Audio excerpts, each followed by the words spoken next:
Hey guys, what's up? Tonight, well actually this afternoon, I'm gonna get a little bit of dental work done. It's minor stuff. But I'll be out of commission probably the rest of the day after that's done.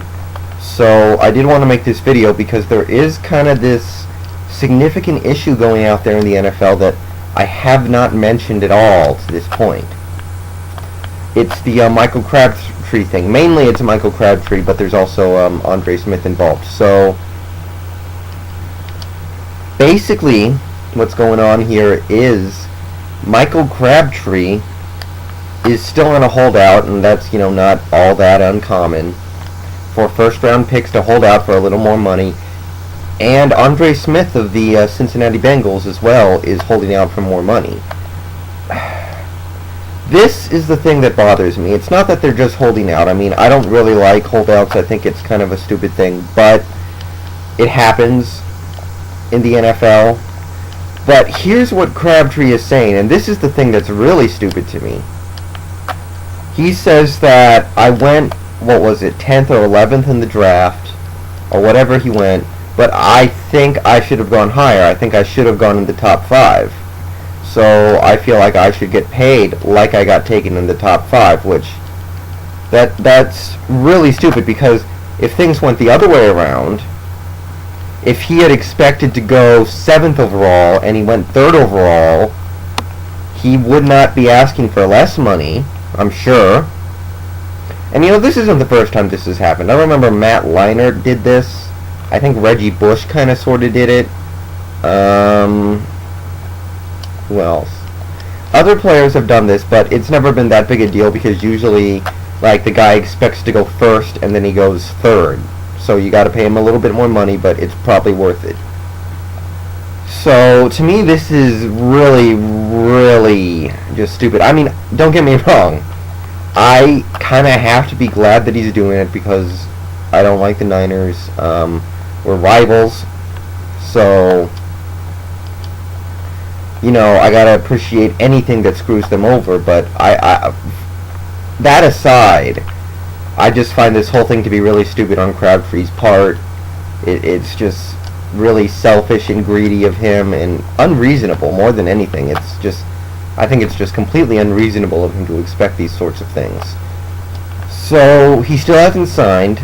According to MSN, he's nowhere near close to signing, or not MSN, Fox Sports. Neither is Andre Smith. So both those guys are looking to go into the regular season with no contract, not playing for their team. And, for the Cincinnati side of things, they could not afford this. They had to hit a home run with this pick. I really felt like that, because, they had a team that looked like they were going somewhere, and it turns out that they weren't.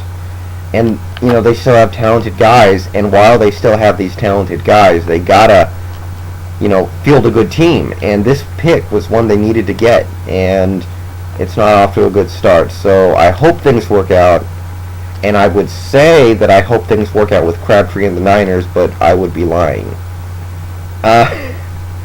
They're saying that Crabtree is considering not playing the whole year and re-entering the draft next year. It's not going to get better for him. I think if he takes a year off from football and people see what the kind of person he is, he's going to get drafted lower, if anything. People are going to be a little more sour on him, because he'll be a year older, be a year out of the league, and will have seen that he's all about the Benjamins, So I think that is an empty threat.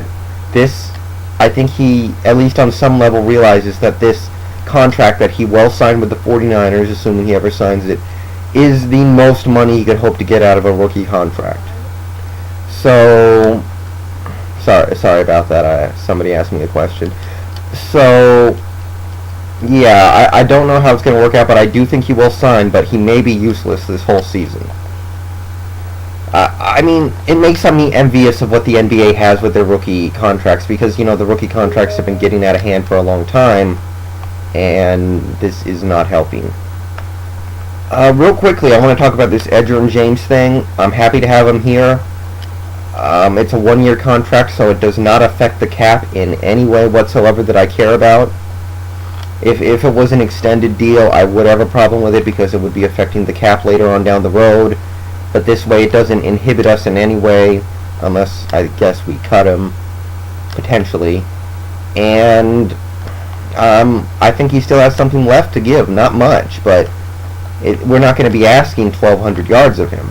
I don't know exactly what we're going to have him do, but apparently we released TJ Duckett. I thought he did his job last year, but I was never a huge fan of him or anything. I thought he did what he needed to do. He got on the goal line, short yardage, and for the most part he did take care of business. I'll give him that. But I don't think he was anything special, and I'm not really going to miss him. And if we're replacing him with Edgerrin James, that's great. No problems here. I mean, I don't think it's that big a deal, but I guess if you wanted me to pick one, I guess I would say that I liked Edgerrin James a little better than Duckett. We got more preseason starting tomorrow, going out throughout the week. I really don't got anything to say about the games in particular. I know this week is going to be the dress rehearsal for a lot of teams, but I'm really just ready for the actual season to start, and I know a lot of you guys are too. So, that's just my 2 cents on some of the issues going on right now, and I'm out. See ya.